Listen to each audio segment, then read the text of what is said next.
Saya bacakan sebuah perkataan dari Al-Hafidz Ibnu Katsir rahimahullahu taala, salah seorang mufassir ahli tafsir dari mazhab Syafi'i dalam tafsirnya. Beliau berkata, "Waqad qala Yunus bin Abdul A'la As-Sadafi, qultu li Syafi'i." Sungguhnya Yunus bin Abdul A'la, muridnya Imam Syafi'i, berkata kepada Imam Syafi'i rahimahullahu taala, "Kana Laits bin Sa'ad yaqul." Sungguhnya Laits bin Sa'ad salah seorang alim perawi hadis ya. Dia berkata, jadi Yunus bin Abdul A'la menukilkan perkataan Laits bin Sa'ad kepada Imam Syafi'i.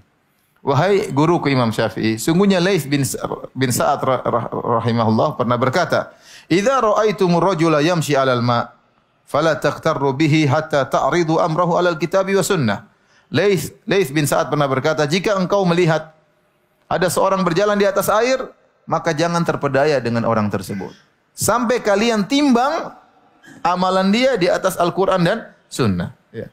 Karena ciri wali cuma satu, itu sesuai dengan Al-Quran apa? Sunnah. Taat kepada Allah, itulah wali Allah Subhanahu Wa Taala. Mau dia mau terbang, mau dia apa, mau dia jalan di atas air, kata Laits, jika kalian melihat seorang berjalan di atas air, jangan terpedaya. Cek dulu, ada barometer. Allah kasih barometer yang jelas. Timbang amalan dia, hatta ta'ridu amrahu alal kitab wa sunnah. Timbang dengan Al-Quran dan Sunnah. Faqala Syafi'i. Maka Imam Syafi'i rahimahullah berkomentar. Beliau berkata, qassara Laits rahimahullah. Masih kurang Laits, masih kurang. Bal idza ra'aitumur rajula yamshi 'alal ma' wa yatiru fil hawa fala taktaru bihi hatta ta'ridu amra al-kitab wa sunnah. Bahkan Laits masih kurang. Bahkan jika kalian melihat bukan cuma berjalan di atas air, bahkan kalian melihat dia terbang di udara. Ya. Maka jangan terpedaya dengannya sampai kalian timbang amalannya dengan Al-Quran dan Sunnah. Maka ini kaidah yang diletakkan oleh Imam Syafi'i rahimahullahu taala untuk mengetahui seorang wali Allah atau bukan, timbang amalnya dengan Al-Quran apa? Dan Sunnah. Kita pernah ada di zaman kita seorang dianggap wali, sementara fatwanya aneh-aneh, mengatakan semua agama masuk surga, subhanallah. Dianggap wali. Membenarkan pluralisme, yang masuk Islam bukan cuma Islam saja yang bisa masuk surga, ya. Agama-agama lain yang syirik-syirik juga boleh masuk apa? Surga. Ini apakah dia wali? Kemudian membolehkan misalnya joget-joget yang menimbulkan hasrat dan yang lainnya. Wanita joget di depan ditonton oleh orang banyak dengan baju seksi dan yang lainnya dibolehkan. Apakah ini wali Allah Subhanahu wa taala? Tapi dianggap wali oleh orang-orang, dianggap wali oleh orang-orang. Nah, kita punya barometer, yang kasih barometer siapa? Imam Syafi'i. Ini wali atau bukan? Timbang perkataannya dengan Al-Quran dan Sunnah.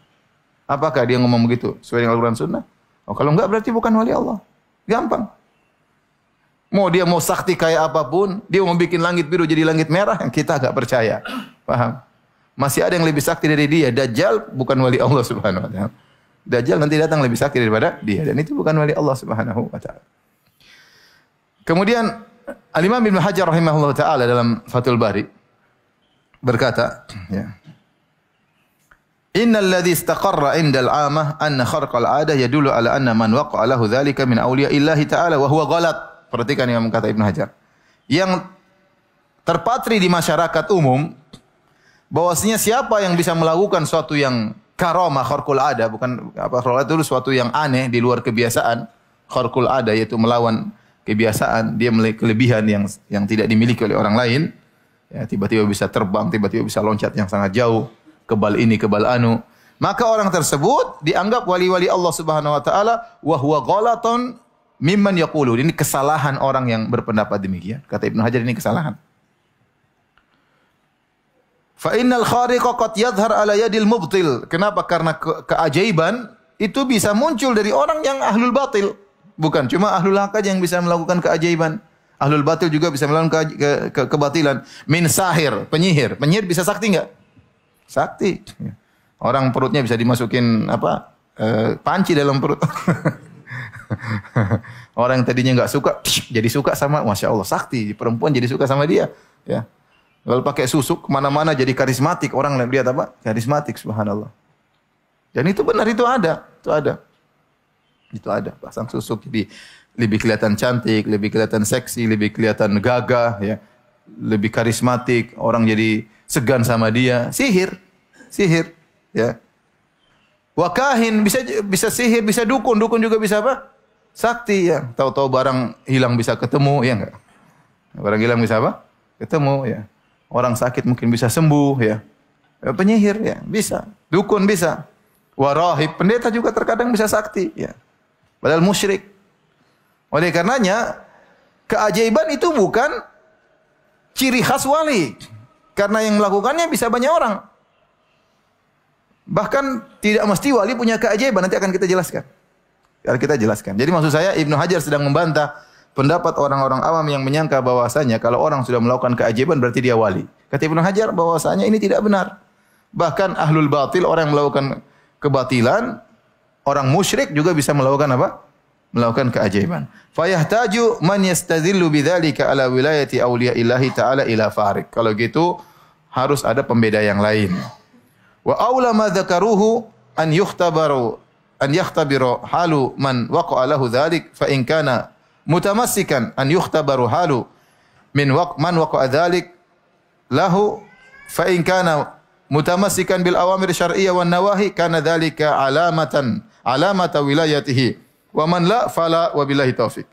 Maka harus ada pembeda yang untuk membedakan mana wali Allah, wali syaitan adalah dilihat bagaimana kondisi orang yang melakukan keajaiban tersebut. Apakah dia berpegang dengan perintah-perintah Allah dan menjauhi larangan-larangan Allah atau tidak? Kalau dia ternyata orang yang soleh, berpegang dengan perintah-perintah Allah, menjauhi larangan Allah, maka itulah wali Allah. Tapi kalau tidak, maka bukan, kata Ibnu Hajar rahimahullahu ta'ala. Tapi kita praktekkan orang tadi yang gila tadi ya. Itu wali Allah atau bukan? Coba lihat. Apakah dia dia gila? Gila aja tidak harus ke masjid. Gila jadi wali, bagaimana ceritanya? Enggak pakai baju di luar, ganggu cewek jadi wali ya. Kemudian mengatakan kalau ada cewek joget di depan panggung dengan gaya yang seksi boleh, itu dianggap wali. Gimana ceritanya? Hadirin dan hadirat yang dirahmati Allah Subhanahu wa taala, oleh karenanya yang benar ya bahwasanya wali Allah Subhanahu wa taala cirinya sangat mudah, yaitu orang yang beriman, alladzina amanu wa kanu yattaqun, beriman kepada Allah dan bertakwa kepada Allah Subhanahu wa taala.